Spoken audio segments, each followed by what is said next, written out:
Semaine 1.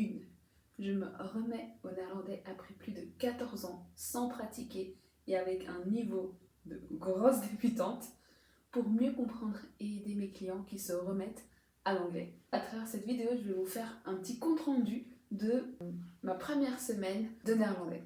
Alors cette semaine, j'ai fait ce que j'appelle ma semaine de préparation. C'est exactement ce que je fais avec mes clients et je l'ai fait avec moi. Et durant cette semaine, je fais plusieurs choses, notamment, je travaille la motivation. Pourquoi est-ce que tu veux apprendre cette langue? Qu'est-ce que ça va t'apporter? Où est-ce que tu vas aller? C'est des questions que je pose qui sont importantes de se poser parce que la motivation est tellement puissante. Les neurosciences ont prouvé que lorsqu'on apprend quelque chose motivé, on est beaucoup plus performant. En fait, c'est comme si on est plus intelligent lorsqu'on apprend étant motivé. Et on le sait aussi que c'est important de connaître son why profond. Donc j'ai aussi fait cet exercice-là de comprendre pourquoi apprendre le néerlandais.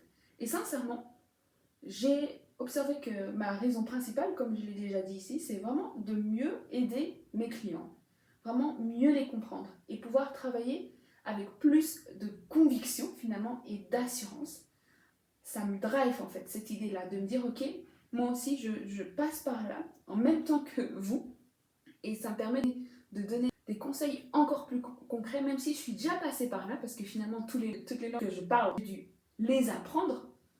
Le français, bon ça c'est ma langue maternelle, l'anglais, j'ai dû apprendre l'anglais, j'ai dû apprendre l'espagnol, le portugais aussi, je me débrouille pas mal, le lingala aussi. Mais le néerlandais, c'est vraiment une langue qui me met fortement au défi. C'est une langue que j'ai déjà apprise pendant des années à l'école sans pouvoir la parler réellement. Une langue que j'ai abandonnée aussi, finalement. Donc revenir sur ça, sur une langue avec laquelle j'ai certains blocages, va vraiment m'aider à aider tous mes clients et comprendre vraiment tout ce qu'ils peuvent traverser, les challenges qu'ils peuvent traverser parce que c'est ce que je vis avec le néerlandais depuis une semaine. Et pour être honnête, ça fait longtemps que je me dis que je vais me remettre au néerlandais pour me mettre au défi. Mais je le faisais pas. Je le faisais pas. Non, parce que je me disais en fait que c'est pas possible. Que c'était. Enfin, c'est pas que je me disais que c'était pas possible, mais je me voyais pas parler néerlandais. Et je me disais aussi que j'ai pas le temps. Surtout que je repars de zéro, vraiment mon niveau, je vais en parler dans un instant, et je dois beaucoup réapprendre, ça va me prendre du temps finalement. Et je me disais, mais comment est-ce que je peux trouver ce temps? Parce que je me retrouve souvent à dire, j'ai pas le temps. Mais une des choses que je constate déjà de cette première semaine, c'est que sincèrement, on peut trouver 30 minutes dans sa journée pour apprendre quelque chose de nouveau. Il y a moyen. Finalement, on peut facilement passer 30 minutes à scroller les réseaux sociaux et à se perdre. Donc pourquoi pas remplacer ces 30 minutes-là en apprenant quelque chose d'utile et investir ce temps dans une nouvelle compétence. C'est ce que je me dis pour y arriver. Et donc, c'est un de mes objectifs que j'ai établi pour cette première semaine, c'est 30 minutes par jour sur mon néerlandais, 30 minutes de manière intentionnelle. Parce qu'il y aura aussi le temps où je vais m'exposer à la langue de manière passive, où je ne suis pas vraiment en train d'étudier, mais petit à petit j'insère le néerlandais, j'écoute de la musique, j'ai commencé à suivre plein de comptes qui parlent néerlandais, je comprends rien pour le moment, pratiquement rien, mais en tout cas petit à petit je bombarde mon subconscient. Pas encore énormément, mais petit à petit. Dans la première semaine, je travaille aussi l'état d'esprit avec mes clients. Et là, je fais référence à l'état d'esprit de croissance et l'état d'esprit fixe. Et pour progresser, pour apprendre une langue, c'est hyper important, c'est primordial d'avoir un état d'esprit de croissance. C'est quoi l'état d'esprit de croissance? C'est cet état d'esprit qui se dit, ok, je ne sais pas parler néerlandais, mais je peux l'apprendre. Si je mets des efforts dans quelque chose, je peux avoir des résultats. Tandis que l'état d'esprit fixe se dit, c'est pas pour moi, je suis pas douée, j'ai toujours raté à l'école, pourquoi j'y arriverai maintenant, j'ai pas les compétences, je perds ma mémoire, j'oublie tout, je vais pas y arriver. Ça, c'est un état d'esprit fixe. Et avec cet état d'esprit fixe, on va aller nulle part. Donc c'est important d'aborder cet état d'esprit de croissance dans son apprentissage des langues.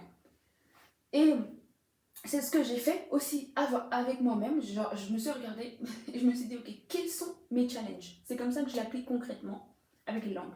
Quels sont mes challenges face aux langues, face au néerlandais? Et comment je peux aborder ce challenge-là avec un état d'esprit de croissance? Par exemple, pour moi, au fond de moi, je doute mes capacités à apprendre le néerlandais. Oui, sincèrement, j'ai des doutes parce que finalement, j'ai échoué. Et j'ai quand même appris le néerlandais pendant 9 ans à l'école. Et au fond de moi, il y a quelque chose qui me dit, est-ce que tu es vraiment capable? Mais après, je me reprends et je me dis, ok, l'état d'esprit de croissance, qu'est-ce que ça dit? Ça, que je peux y arriver en fait, si je mets les efforts et aussi avec la bonne approche que j'ai maintenant, avec, en tant que coach en langue et toutes les formations que j'ai faites, et aussi la mise en pratique que j'ai pu faire avec les autres langues que moi-même j'ai apprises, et aussi le nombre de personnes que j'ai pu aider à augmenter de niveau, à apprendre une langue, bah, je peux aussi le faire pour moi-même avec le néerlandais. Donc, je vais y arriver. Je vais utiliser des moyens mémotechniques, je vais apprendre des choses utiles pour moi, pour me motiver à aller jusqu'au bout. Que même aujourd'hui, à 32 ans, je peux arriver à me remettre à une langue en partant de zéro. J'écris tout ça, je me dis tout ça, je me répète tout ça. Et finalement, l'état d'esprit de croissance, c'est vraiment important et ça reflète qui on est en tant qu'être humain. Parce que les neurosciences nous ont démontré que grâce à la neuroplasticité cérébrale, on peut continuer à apprendre tout au long de notre vie. Donc, cette idée d'état d'esprit de croissance, c'est pas juste pour se motiver et se dire oui, je peux y arriver. En fait, c'est vrai, c'est comme ça que notre cerveau est fait. Il est fait pour croître, pour continuer à apprendre tout au long de notre vie. C'est possible. Et donc voilà, c'est comme ça que je fais. J'aborde les challenges. Je me dis, ok, la grammaire en néerlandais est peut-être compliquée, mais je vais l'apprendre en mettant en pratique petit à petit, directement. Pour moi, ce qui m'aide, c'est la mise en pratique. Donc c'est comme ça que je vais aborder. Je ne vais pas aborder l'apprentissage du néerlandais avec la théorie. Je vais directement apprendre des mots de vocabulaire utiles pour mettre en pratique. Et c'est comme ça que je vais pouvoir apprendre et croître dans mon apprentissage. Dans cette première étape de préparation, j'ai aussi identifié les ressources que je vais utiliser pour m'exposer à la langue. Donc je disais que je vais m'exposer à la langue de manière passive, mais aussi intentionnelle. Et j'ai identifié pour moi YouTube, parce que je consomme déjà beaucoup YouTube de manière générale. Donc pourquoi pas suivre des profils qui vont m'aider à apprendre le néerlandais, que ce soit des profils pédagogiques ou qui sont en néerlandais faits pour les natifs. Mais ceux-là, je ne peux pas encore trop les suivre. Je comprends pas trop. La musique aussi, j'écoute beaucoup de musique, donc je peux m'exposer au néerlandais à travers la musique, à travers les réseaux sociaux. Je passe du temps, oui, moi aussi, à scroller parfois dans les réseaux sociaux. Donc pourquoi pas suivre des comptes en néerlandais. Et grâce à ça, j'ai pu déjà m'exposer au néerlandais cette semaine et apprendre quelques mots. Plus tard aussi, j'aimerais bien pouvoir voir des séries. Là, j'ai pas encore commencé, mais c'est un outil que je vais utiliser. Des applications aussi, je teste Duolingo parce qu'on me demande souvent mon avis sur Duolingo. J'avais déjà testé auparavant, mais vite fait, pas de manière sérieuse pour vraiment apprendre une langue. Donc là, je teste. Mon feedback pour le moment, c'est ça va, c'est bien pour s'exposer à la langue, mais je m'ennuie un peu et je trouve que ça va lentement dans l'apprentissage. Donc ce que je fais pour moi-même m'est plus utile. Mais je vais continuer. Je suis seulement au 3e jour, mais on va persévérer. J'utilise aussi Anki, c'est une plateforme qui permet de créer des flashcards et d'apprendre de manière espacée. Et ça, c'est vraiment puissant d'apprendre de manière espacée. Les neurosciences nous montrent que c'est comme ça qu'on peut consolider la mémoire. Donc je teste ça. Je viens de commencer, donc dans la semaine prochaine, j'en dirai plus sur ça. Et j'aimerais bien aussi utiliser des cartes mentales. J'aime voir, visualiser les choses. Et lorsque je vais créer le vocabulaire qui va être utile pour moi, je vais de temps en temps faire des cartes mentales. On va voir si dans la pratique ça va vraiment m'aider et dans quelle mesure. Mais c'est aussi une ressource que je vais utiliser. J'ai aussi identifié le temps que je vais y consacrer, donc comme je disais 30 minutes par jour. Et là je vais tester, je ne suis pas encore sûre si je vais faire 15 minutes le matin, 15 minutes l'après-midi ou 30 minutes d'un coup. Pour le moment, les quelques jours où j'ai commencé ça, j'ai fait 30 minutes d'un coup. C'était pas mal. Je me concentre sur une tâche, le néerlandais, pendant 30 minutes et je peux faire plusieurs choses pendant ce temps-là. Mais on verra. Et 30 minutes de manière intentionnelle, puis après il y aura l'exposition passif à travers la musique et d'autres sources. Et après, tout ça, c'est un plan d'apprentissage. Et comme je le dis aussi avec mes clients, c'est se poser les bonnes questions, être sincère avec soi-même, regarder les méthodologies et les approches qui fonctionnent réellement, et ensuite faire quelque chose adapté à son contexte, à ses préférences et à ses objectifs. Mais finalement, on va vraiment voir si c'est efficace au moment de le mettre en pratique. Donc c'est quelque chose que je vais tester et je vais voir s'il faut que dans quelques semaines, je modifie certaines choses pour que ce soit encore plus efficace pour moi. Et aussi, dans mon apprentissage, j'ai aussi mis en place, enfin, je ne peux pas dire vraiment mise en place, quelque chose que j'appelle the lazy way, la manière fainéante d'apprendre une langue. Parce que, je vais être honnête avec vous, j'ai aussi appris les langues que je parle de manière fainéante, the lazy way. C'est-à-dire une manière où j'écris pas tout ce que j'apprends, tous les nouveaux mots que je rencontre, je les écris pas toujours parce que c'est beaucoup, sinon c'est beaucoup de travail. Et je les retiens en fait, et je les répète dans ma tête. Donc par exemple, il n'y a pas longtemps, j'ai appris le mot deuil de luck en néerlandais, et je fais que le répéter comme ça de temps en temps. Et c'est un peu, je trouve que c'est de lazy way parce que je fais pas beaucoup d'efforts. C'est juste que j'entraîne mon cerveau à répéter les nouveaux mots. Et je le fais de manière systématique, même en anglais, en espagnol, même parfois en français aussi. Essayer d'avoir cette intentionnalité de répéter les mots nouveaux, de les utiliser, réutiliser sans forcément toujours les écrire. Donc je vais aussi utiliser the lazy way. Et aussi, parfois je sais que je vais les oublier parce que je ne les écris pas, mais je sais que ce sont des mots que je vais rencontrer de temps en temps. Ensuite, mes objectifs concrets, les objectifs linguistiques. Je vais commencer par apprendre les 5000 mots les plus fréquemment utilisés en néerlandais. Pourquoi j'ai mis cet objectif en place pour moi? Parce que, comme je disais, mon niveau est vraiment bas et j'ai besoin de mots de vocabulaire. Et dans ces 5000 mots, ça peut paraître beaucoup, mais en fait, il y a des petits mots comme mais, dans, à, certains mots que je connais déjà, mais c'est important pour moi de les réviser. Il y en a que j'avais même oublié comment dire en néerlandais nous, par exemple, ou vous, des choses, des pronoms de base de tous les jours. Donc revoir ça aussi en néerlandais pour vraiment avoir une bonne base pour comprendre un minimum, parce que je ne comprends pas assez le néerlandais lorsque je m'expose au néerlandais. Et aussi, j'ai identifié comme objectif linguistique le fait de savoir parler de sujets qui m'intéressent et construire du vocabulaire autour de ça. Donc pour moi, c'est de pouvoir parler de moi en néerlandais, mon travail, mes intérêts, de coaching de langue, de méthodologie, d'apprentissage de langue, de vivre une vie saine, le sport, la nutrition. Les neurosciences, je suis hyper intéressée, formée aussi en neurosciences, c'est pour ça que j'ai fait quelques références. Je suis formée en neuroéducation, les neurosciences appliquées à l'apprentissage, et je suis aussi Neuro-Language Coach, les neurosciences appliquées au coaching de langue. Donc comment le cerveau apprend, j'aimerais bien pouvoir parler de ça aussi en néerlandais, d'entrepreneuriat et aussi de foi chrétienne. Une autre chose que j'ai faite cette semaine, qui est très important, que je fais aussi avec mes clients, c'est tester mon niveau.